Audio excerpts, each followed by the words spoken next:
let's get to the highlights. Blockbuster matchup in Boston. The Cavs against the defending champion Celtics in the NBA Cup. And here we go. Donovan Mitchell and Jason Tatum showing up, playing on the green floor. Tatum, step back three. He hit a bunch of those on the night. Boston up 10 at that point. Under 20 seconds to go in the half. It's Tatum and again. Celtics 14 threes in the first half. Fourth time they've done that this season. The rest of the NBA combined has only done it 5 times. So Celtics looking to run away with this one. Up 17 at the break, the largest halftime deficit the Cavs have seen all season. Third quarter, Tatum, straight on three. Boston up 21. He had 6 threes on the night. But the Cavs chipping away. Evan Mobley. This game has really improved. Throws down, had 14 points in the third. Cavs cut it to 10, and then Donovan Mitchell. His game's always been sensational. Fade away, nothing but nylon. Mitchell, a little hezzy. And with the left hand, Cavs cut the lead down to 2. And then Tatum hits George Niang to fall, hits the 3 to beat the buzzer. Got it. So the Celtics up 5 after 3. I don't know, maybe a little push-off. Let's not quibble. Let's not. It's a nice shot by Jason Tatum. Yeah, get out of here. Under 7 minutes to go. Celtics still clinging to a 2-point lead. Tatum up fake, puts it on the floor, and throws it down. Yeah! Celtics by 4. A minute later, Darius Garland can't get it to go. Al Horford's got the rebound, and we're coming back the other way. Here comes Big Al! Distributing. Peyton Pritchard. Where is he? He's out there in Greenland. Cavs couldn't find him either. No. Celtics by 7. Cavs not done. Mitchell spinning, gets his own rebound. He had 35 on the night. Under 3 to go. Celtics by 5. Tatum gets that to go. Celtics extend the lead. Tatum had 33. Jaylen Brown, he's got a spin move on, and looky there. Up off the window, finger roll. The entire repertoire from JB to put the Celtics up by 7. Under 20 seconds, got to have something. Mitchell trying to get it. Huge collision there with Tatum. Take another look at this play. I mean, that is shoulder to jaw. And yeah, that's a bloody smile from Donovan Mitchell. No flagrant called. Mitchell makes both of his foul shots. Celtics get it up quickly. Brown, Al Horford. Celtics hand the Cavs their first loss, 121-17. Kenny Atkinson talking about the physicality or lack thereof with his team. They had playoff force and physicality. We had regular season force and physicality, and that's why we're down whatever we were down at half. Second half, we turned it up, but it's kind of too late. So that, and then, yeah, strategically you learn things too. They obviously do some different things to put you in tough positions. So we're just going to have to put it in the bank and try to make adjustments game 2. I thought we were physical the entire game, which I care more about throughout the regular season is our physicality, our toughness. The details are the second most important thing, and we slipped a little bit of that in the third, but in the fourth, we picked up both of those things, but I thought we were extremely physical defensively, and I thought we were very poised and intentional on the offensive end, and I thought we made good reads. Played the 2-time champion Rockets and Hakeem. In 3 of the 4, the reigning champ has won the game.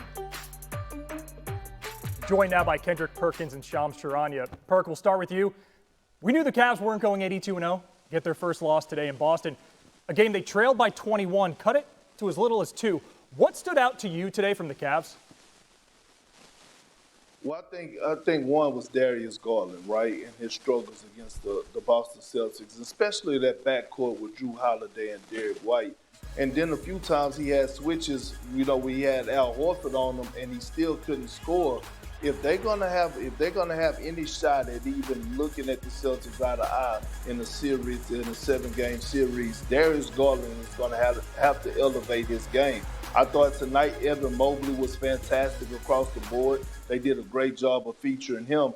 But again, Darius Garland, over the last couple games, he's been averaging about 25 points a game. Tonight he came in and they put him in the straitjacket. Yeah, Kenny Atkinson said pregame he wanted feedback he got it. Boston now 12-3.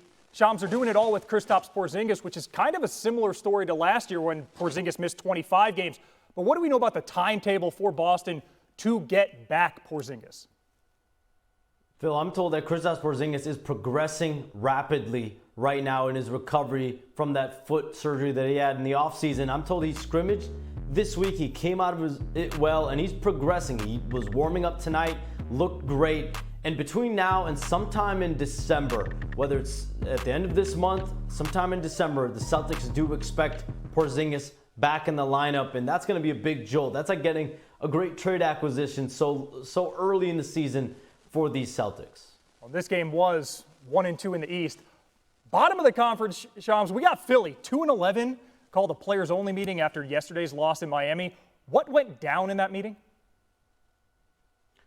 Essentially, that was an elephant in the room that was addressed between Tyrese Maxey and Joel Embiid. I'm told that the Sixers' young star guard challenged Joel Embiid, the face of the franchise, the cornerstone of that team, that he needs to be on time. And it has a trickle-down effect with the rest of the roster. If Joel Embiid is tardy and the rest of the players can't just think it's okay to be late, he needs to set the tone as the leader of this team and as the face of this franchise.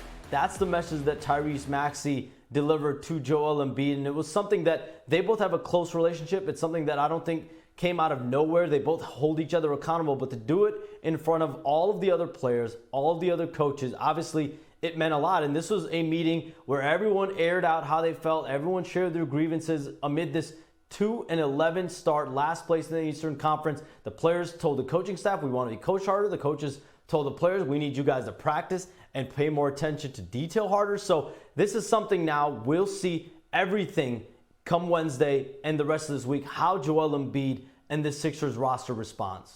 Perk, I want your thoughts on that. You played for a few franchises, part of that rebuild in Boston, won a title in Boston. How do you think this call out and this accountability will impact this Philly team? Well, not only did I play for a few franchises, but I played with a lot of Hall of Famers, okay? And the one thing that none of those Hall of Famers lacked was professionalism, right? They may have not been perfect, but they was professionals. They showed up and punched in the clock on a day-to-day basis. They set the bar, they set the standard in that franchise. And kudos to Tyrese Maxey for calling Joel Embiid out, right? You have to call him out. You're talking about a team that is built to try to compete for a championship.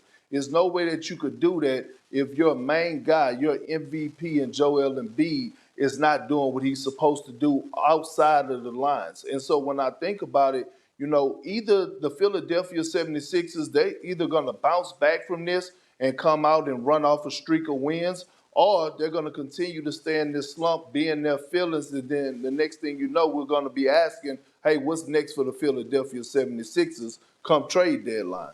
What's next immediately for the Philadelphia 76ers is a trip to Memphis, a game in which Tyrese Maxey, game-time decision, would be the first time Maxey, Embiid, and Paul George all share the floor together. Shams, Perk, thank you.